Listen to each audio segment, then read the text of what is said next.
Hello, my name is Keshwani. That's Keshwani, Keshwani. We are here because we want to prepare for SAT.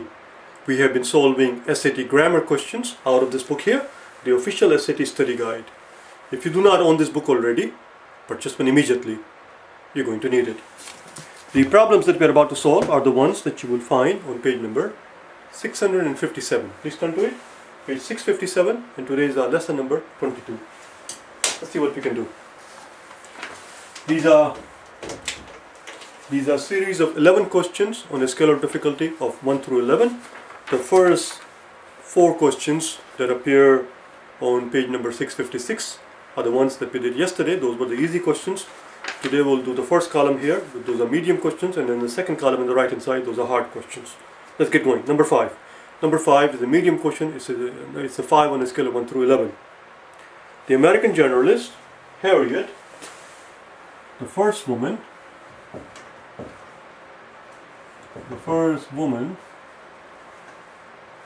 to pilot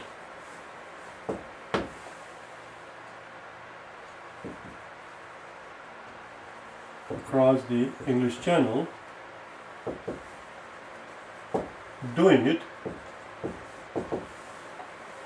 just 9 years after Wright brothers. The sentence reads, the American journalist Harriet, the first woman to pilot across the English Channel, doing it just 9 years after the Wright brothers' flight. What can we do here? Well, the problem here is this doing it part. Instead of doing it, it should say that she was the first woman, Harriet was the first woman to pilot across the English Channel. She did it just 9 years after Wright brothers' flight. We don't need the word she here. The way the sentence is structured, it says it should read this. So it should read this way: the American journalist, the first woman to pilot a plane across the English Channel, did it just 9 years after the Wright brothers' flight. Now we lift our hand. At this point, your answer should have been covered. Even though I forgot to remind you again one more time, your answers should always be covered with your hand. Do not look at the answer choices as you're reading the sentence. Now we have read the sentence. We have fixed it the way we thought it should be fixed. We lift our hand and we're going to pick one answer choice that comes closest to it. Let's look at it. B, C, D, and E. B says, the first woman who piloted a plane across the English channels and who did so. No, we didn't say did so. We simply said did it. Became the first woman to have piloted. No, to have piloted. We never made any change here. We said to pilot. C says, that was C. D says she became the first woman to pilot a plane across the English Channel, accomplishing this feat. There we go. Instead of we put it in a very crude way, very unrefined way. We simply said it did it. And they're saying accomplishing this feat just 9 years after the Wright brothers' flight. The answer is D. Let's see what E says. Was the first woman piloting a plane across... No, that's not what we said. The feat was... No, the answer is D. The only thing that comes close to did it, as we put it, was she accomplished this feat, this task, this immense task, this gargantuan task, just 9 years after the first flight. Number 6.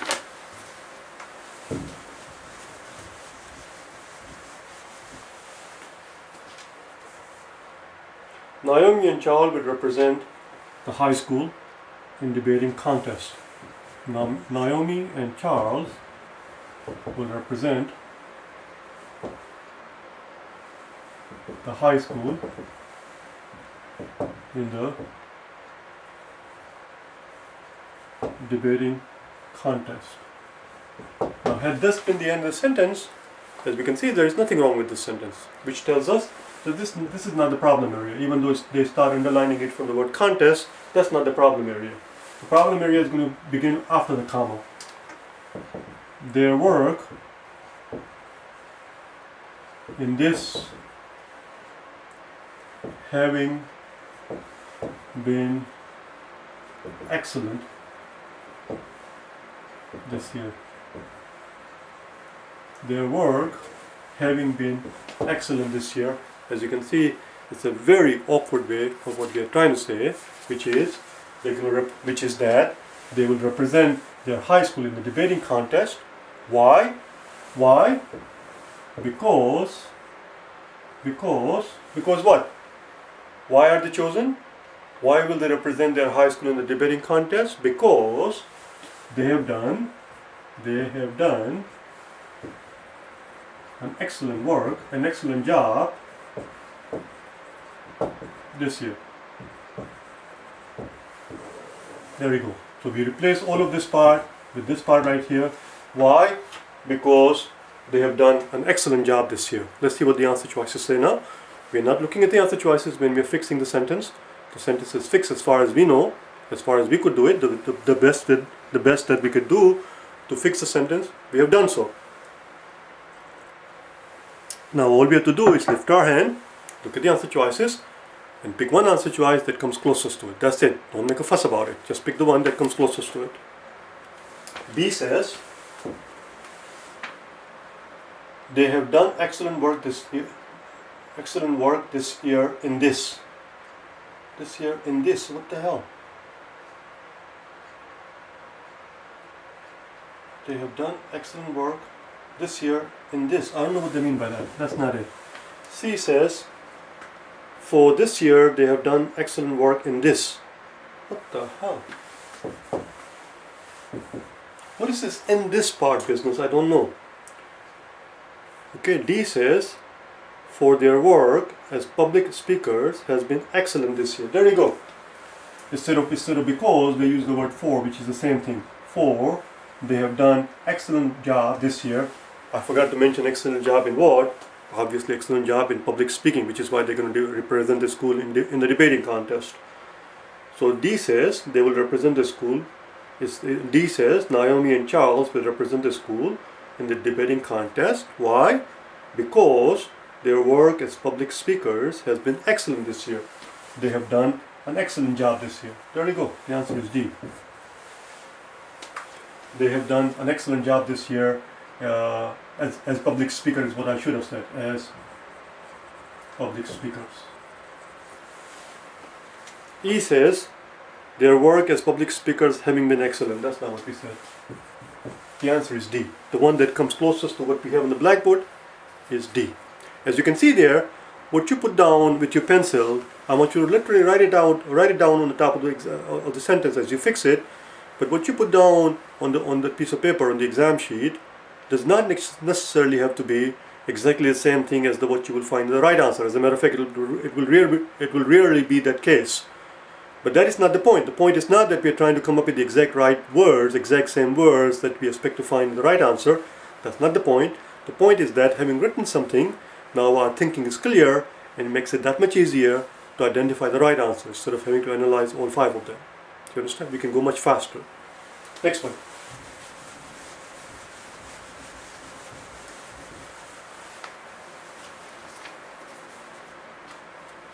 The poem's colorful images. The poem's colorful images and the poem's colorful images and its wit give the reader pleasure. Now, trick here is to realize that the subject of this sentence is made up of 2 parts: the images and its wit, and therefore the verb that will go with that will be give. That's all. Has been simply wit. If we take out this part, if he had said that the poems color, if he had said that poems wit, then it would have been gives. Poems wit gives pleasure. Then in that case, it would have been just the subject of the sentence would have been poems with just one object, one idea. Here we're talking about the wit and images. Those are two things, and therefore they, this guy and this guy, the images and the wit, they give reader pleasure. See, if we take out the reason why this sentence seems awkward and sort of difficult to analyze is because of the subject of the sentence. If you take all of this out, all of this out, and replace it with they. Who is they? They here represents the poem's wit and its colorful images. That's they. They give the reader pleasure. It's fine. The sentence is fine. They give the reader pleasure. It's fine. The answer is E.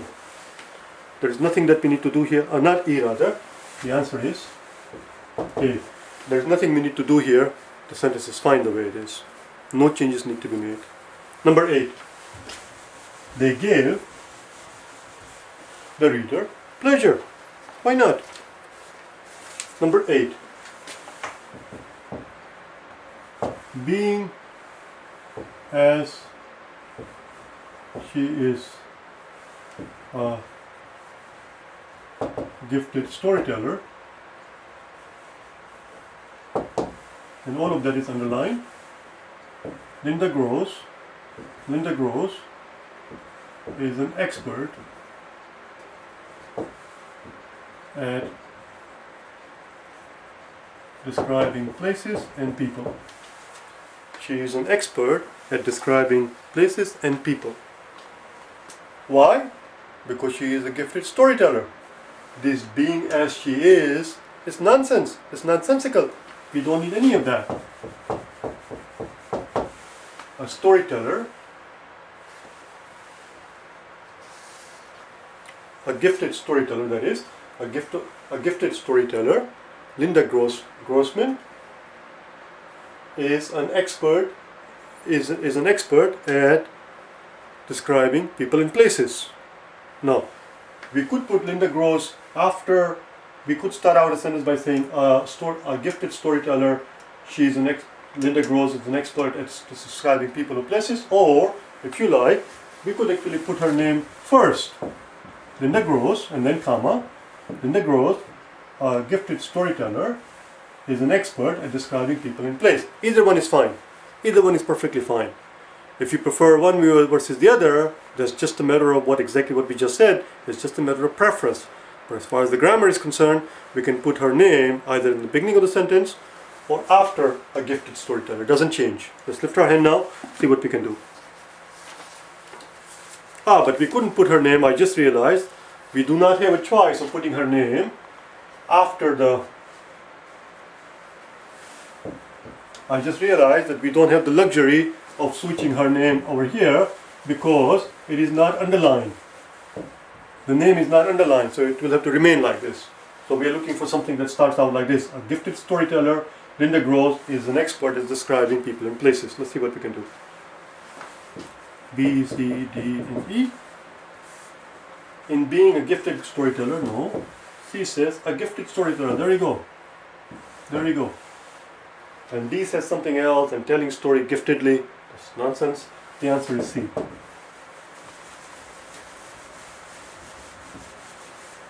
The answer is C. Number 9.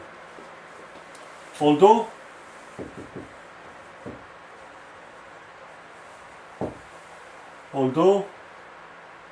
the English writer William Black never having painted portraits, he regarded them as merely mechanical reproduction.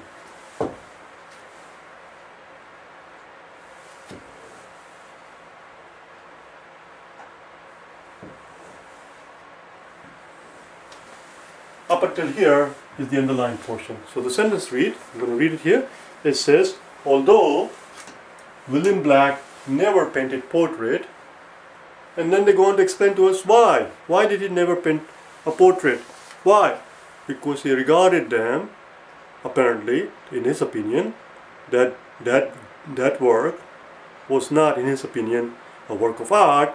He considered them as mere mechanical reproduction. Mere mechanical reproduction, despite their popularity, mechanical reproduction that despite their popularity, despite the fact that they were very popular, in his opinion, they lacked creativity. They lacked true creativity, it goes on to say. What's the problem here? The problem here is that the first part of the sentence as it starts out actually substantiates, supports what follows after it. And if the first part of the sentence substantiates what follows after it, then there is no contrast. We are not making a contrast, there is no contradiction. Then why do we need the word although? We do not need the word although. It goes on to say, he never painted. We don't need the word having also. Cross out the word although and cross out the word having. He never painted portraits. Why? Because he regarded them as mere mechanical reproduction. So I just realized that there is not just one change we have to make, there are three changes. Cross out the word although, cross out the word having, and we need to insert the word because. He never painted portraits because he considered them as mere mechanical reproduction. Now that the sentence is fixed, we look at the answer choices and pick the one that's going to come closest to it. D and E. B says, the English writer William Blake never painted portrait. He regarded them. Never painted portraits. No, we need the word because. We need the reason. We have to. If you're going to provide a reason, then it has to have a word because in it. He did not come to work. He was sick. That doesn't make sense. He did not come to work because he was sick. He did not paint the portraits because he considered them as mere mechanical reproduction. We need the word because. That's not, B doesn't do it. C says, never having painted a portrait. That's not how we start out. We start out with his name. The English writer William Blake never painted the portraits. However, no. There is no however. It has to have because. William Blake never painted the portrait. There you go. Because he regarded them. There you go. Because he regarded them. Why didn't he paint the portrait? Because he regarded them as mechanical reproduction, not a piece of art. He did not consider them as showing creativity. He figured anybody can do it. What's the creativity in it if I'm just going to reproduce what I see? So he did not do that.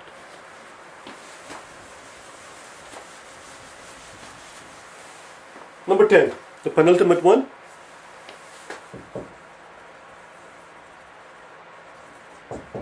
The penultimate one, the second to the last one. The heat was already overwhelming.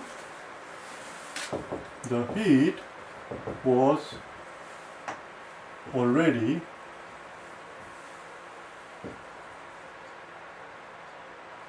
overwhelming. And this part, even though it's underlined, there is nothing wrong with it. This part is fine. The heat was already overwhelming. Let's see what goes on to say. And lasted a week. Which duration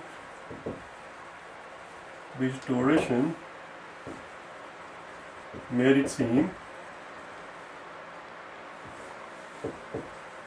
sheer torture.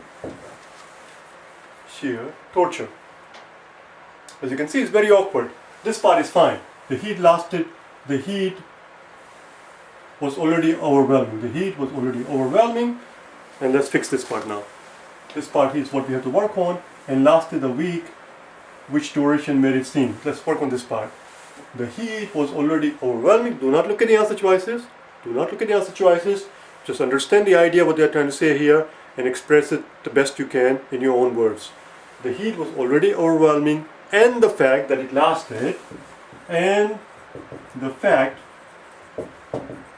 that it lasted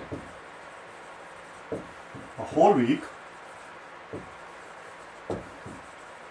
made it seem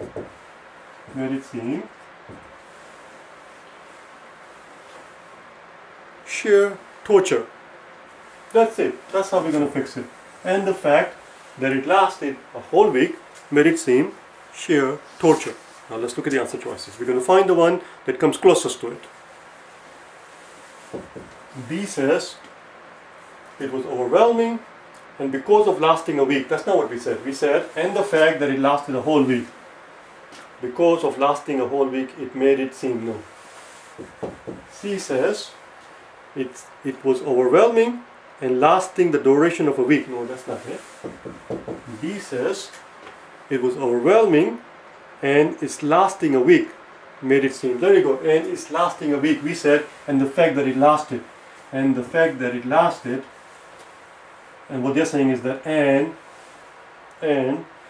it's lasting a week. It's lasting a whole week. They don't have the word whole. I inserted that. So 1, 2, 3, 4, 5. As you can see, the way I put it, it used 5 words to express the same idea that they're doing in 2 words. Mine is a little bit verbose. And the fact that it lasted a whole week made it seem sheer torture. What they're saying is that, and it's lasting a week made it seem sheer torture. D is the answer. Let's see what E says. It was overwhelming and by lasting a week making it seem no. The answer is D. The answer is D.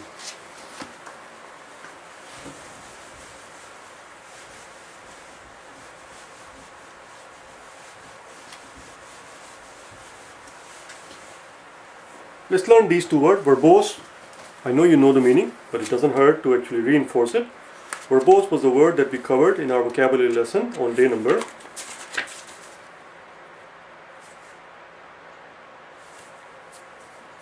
16. Day 16. Just type in SAT vocabulary words, day 16, and you will see a video that where you learn the word verbose. The reason I'm making a big fuss about the word verbose is not about the word itself, but the noun form of verbose. Watch the videos and you will learn that word, and along with and some other words, some other useful good words to help you improve your vocabulary if you're interested in getting a decent score in the reading part, that is. And then we have the word penultimate, a word that I have used many a times. You have heard me use this word. Penultimate is just a very fancy way of saying second to the last. Second to the last. And this word is something that we learned on day number 11. Again, just type in SAT vocabulary words, day 11, and you will learn the word penultimate. Now I'm looking at 2 more words here. I won't share with you what the words are until I made sure that I actually covered them in the vocabulary lesson, because I'm not sure. I'm not sure if we covered them or not.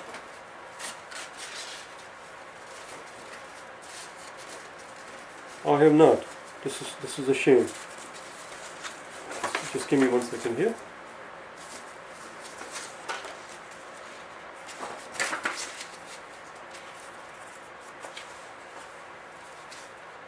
Two words that come to my mind right now for no good reason at all, and since they come to my mind, I'm going to share with you the words, even though we never covered them in our vocabulary lesson. The words are this.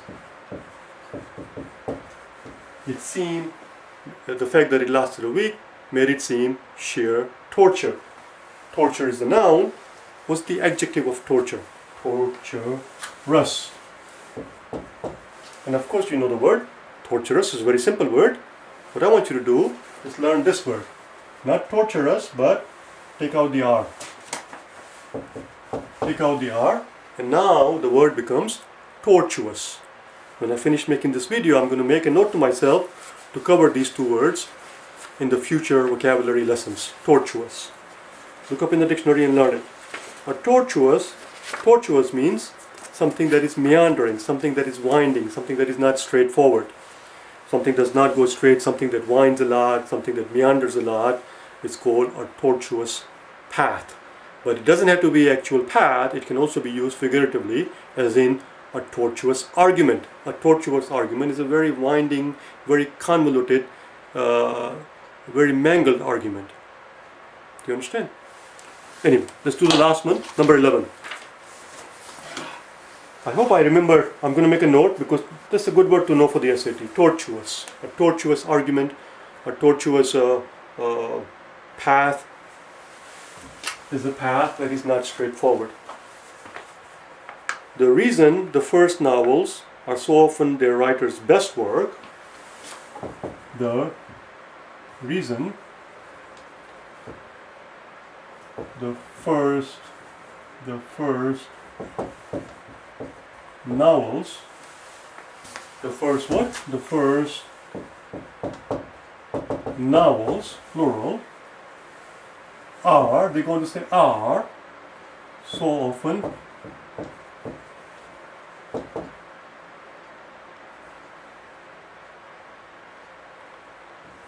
their writers'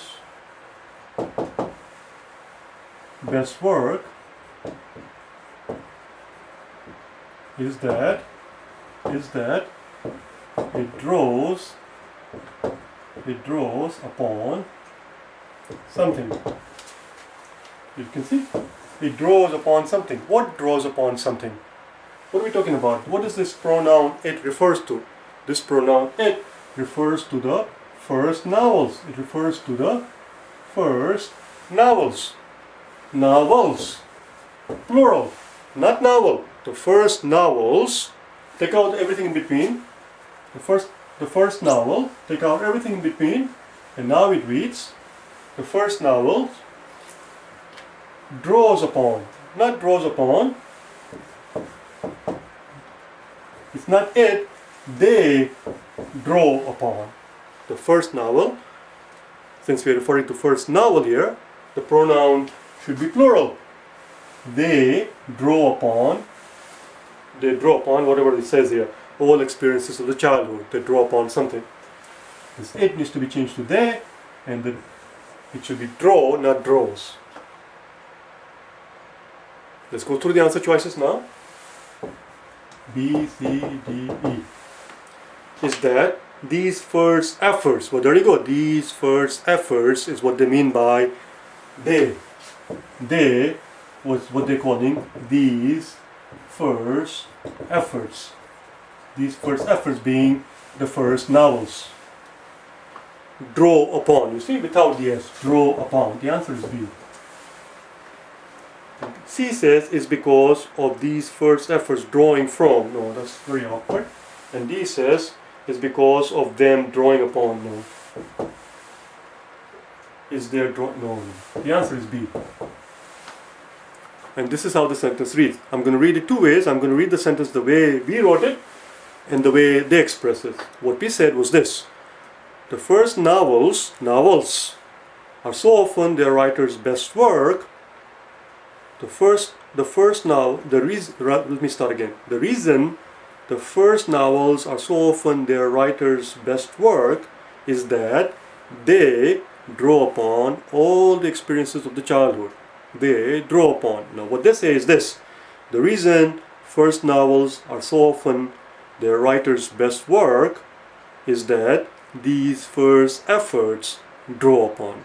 But it doesn't alter the fact that it is draw upon and it should be they, plural. They or these first effort. The answer is B. That was the end of it. Tomorrow we'll start on the next page a new type of questions. There are 18 of those.